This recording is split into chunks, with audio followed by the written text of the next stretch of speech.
भारतीय railway transport का सबसे बड़ा और आरामदायक साधन है। हमारे देश में रेल यात्रा को परिवहन का सबसे सस्ता साधन माना जाता है। लंबी दूरी की यात्रा करने के लिए जहां एक्सप्रेस ट्रेन के अलावा सेमी हाई स्पीड ट्रेन की सुविधा है, तो वहीं कम दूरी की यात्रा के लिए और डेली अप डाउन करने वालों के लिए पैसेंजर ट्रेन भी चलाई जाती है। रेलवे द्वारा समय समय पर यात्रियों की सुविधा के लिए कई कदम उठाए जाते हैं। इस बीच एक बार फिर देर से ही सही, लेकिन रेलवे द्वारा किराए को लेकर यात्रियों के लिए राहत भरा फैसला लिया गया है। साथ ही ट्रेनों में बेहतर खाना उपलब्ध कराने को लेकर भी कदम उठाया गया है। आइए जानते हैं इस रिपोर्ट।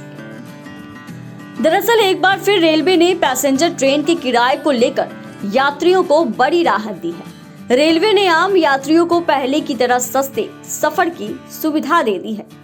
कोरोना काल के समय पैसेंजर ट्रेनों में बढ़ाया गया किराया अब कम किया गया है। अभी तक पैसेंजर ट्रेन में एक्सप्रेस ट्रेन का किराया लिया जा रहा था, लेकिन अब कोरोना काल से पहले वाला किराया लागू कर दिया गया है।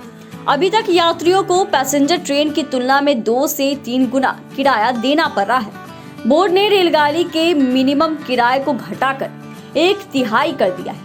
पिछले 3 दिनों के दौरान मिनिमम किराए को 10 रुपए से बढ़ाकर 30 रुपए कर दिया गया था, लेकिन अब बोर्ड ने इसे फिर से घटाकर 10 रुपए कर दिया है। न्यूनतम किराया बढ़ने से यात्रियों को एक स्टेशन से दूसरे स्टेशन तक जाने के लिए 30 रुपए का भुगतान करना होता है। रेलवे बोर्ड की तरफ से लिए गए इस फैसले का फायदा दिल्ली एनसीआर समेत देश के लाखों डेली पैसेंजर को होगा। दरअसल रेलवे को हमेशा से ही ट्रांसपोर्ट का सस्ता साधन माना गया है। इसी कारण रोजाना लाखों दैनिक यात्री ट्रेनों से सफर करते हैं। किराया कम होने की वजह से जिन ट्रेनों में यात्रियों की संख्या कम हो रही थी, अब वो एक बार फिर बढ़ जाएगी। वहीं यात्री आराम से कम किराए में एक स्थान से दूसरे स्थान तक जा सकेंगे।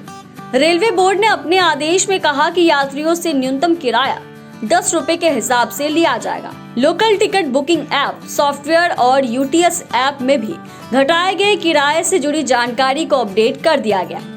वहीं दूसरी ओर यात्रियों को बेहतर खाना देने के लिए अब भारतीय रेलवे खान पान और पर्यटन निगम IRCTC ने फूड डिलीवरी स्विगी के साथ एक समझौता किया है। इस समझौते के अनुसार जल्द ही देश के कई स्टेशन पर यात्री ई कैटरिंग पोर्टल के माध्यम से आसानी से स्विगी से खाना ऑर्डर कर पाएंगे। शुरुआती दौर में यह सुविधा देश के 4 स्टेशनों में शुरू होगी। यह सुविधा बेंगलुरु, भुवनेश्वर, विजयवाड़ा और विशाखापत्तनम रेलवे स्टेशनों पर जल्द ही शुरू की जाएगी। यानी कि अब आपको ट्रेन में भी स्विगी का खाना मिलेगा। बता दें कि IRCTC अपने ग्राहकों के लिए भोजन के व्यापक विकल्पों के साथ बड़ी संख्या में रेलवे स्टेशनों पर अपनी सेवाओं का विस्तार कर रहा है। कुछ महीने पहले IRCTC ने अलग अलग रेलवे स्टेशनों पर प्री ऑर्डर किए गए भोजन की आपूर्ति और डिलीवरी के लिए फूड डिलीवरी एप्लीकेशन जोमेटो के साथ साझेदारी की थी।